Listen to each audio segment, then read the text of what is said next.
Angela is someone who feels something 110%, so her baby girl is... Why'd you call him? Give him something. Men die. Oil companies don't. Gosh, that's the reason I'm sitting here. 67. Oh, well, that makes me like you. Landman. Season 2 ending explained. What happens next? Next door. The Season 2 finale of Landman has officially dropped, and Taylor Sheridan didn't hold back. Jobs were lost, lives were changed, punches were thrown, and one Landman proved that you don't have to work for the oil company to own the oil company. So what does the ending really mean for Tommy Norris? Did he land on his feet after getting fired from M-Tex? Is M-Tex Oil finished for good? Will Cooper face consequences for what he did? And yes, does Ainsley actually survive cheer camp? Let's break it all down, starting light before heading straight into the chaos. What happened at Ainsley's cheer camp? Ainsley Norris, Michelle Randolph, walked into cheer camp thinking high school prepared her for this moment. She was wrong, very wrong. From day one, it's clear that college cheerleading isn't a hobby. It's a full-blown athletic grind. These women train like professionals, and Ainsley immediately feels out of her depth. Enter Pagan, Bobby Salver Menuez, her ferret-loving ex-roommate who now works as one of the team's physical therapists. Pagan quickly notices Ainsley's weak ankles, an injury waiting to happen, and tapes them up before she even hits the mat. It's a small moment, but an important one. Ainsley is surprised, grateful, and begins to understand that this world is about survival, not ego. Then things turn ugly. A group of high school boys begin catcalling the cheerleaders from the bleachers. At first, the girls ignore it. Standard operating procedure. But when the boys shift from harassment to mocking Pagan's androgynous appearance, Ainsley snaps. She storms over, shuts them down, and completely flips the power dynamic. Humiliated, the boys retreat. Pagan apologizes, more out of habit than guilt. But Ainsley does something unexpected. She offers to be roommates again.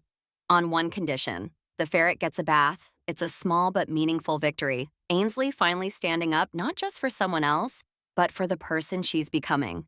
What happened with Ariana's assault? This is where the finale turns dark. Cooper Norris, Jacob Laughlin, and Ariana Paulina Chavez go to the Odessa police station to report Ariana's assault. It should be straightforward.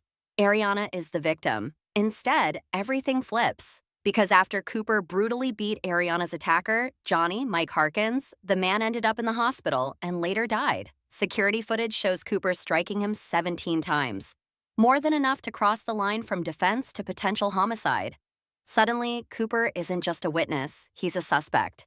When Ariana realizes what's happening, she calls the only lawyer she trusts, Rebecca Falcone, Kayla Wallace. Rebecca gives her very specific instructions. Walk into the interrogation room, don't knock, put the phone on speaker, place it on the table, and tell Cooper to stop talking. Ariana does exactly that. And when Rebecca arrives, she tears into the cops so effectively that the interrogation grinds to a halt. On her way, Rebecca calls Tommy Norris. Tommy Norris hits his breaking point. Tommy, Billy Bob Thornton, is already spiraling. He's just been fired from M-Tex. His family is unraveling. His son might be facing murder charges. And now, everything is crashing at once. As he races through West Texas, screaming at God and barely avoiding a multi-car pileup, Angela, Allie Larder calls him, furious that he didn't tell her he lost his job. But Tommy doesn't stop. He calls Sheriff Joberg, Mark Colley, demands answers, and forces a meeting with the sheriff, County Attorney Devin Alsup, Joseph Finfer, and Police Chief Hector Ramos, Abel Becerra. Tommy lays it out plainly. Charging Cooper with murder sends the wrong message to their community. A man defended a woman from a violent attacker, and the system punishes him for it. The pressure works. The murder charges are dropped. What happened to M-Tex Oil? Meanwhile, M-Tex is quietly falling apart. Cammie Demi Moore discovers something deeply unsettling. Monty, John Hamm, never kept digital records of M-Tex's transactions. Everything was on paper. Why? Because paper burns. Nathan Columfiore confirms it. Monty designed the company to be destroyed if legal trouble ever came knocking. M-Tex was never built to last. It was built to be sold. With Tommy gone, Cammie offers Nathan the presidency, exactly as Tommy predicted. Nathan refuses. Instead, he offers to help her sell the company and submits his resignation.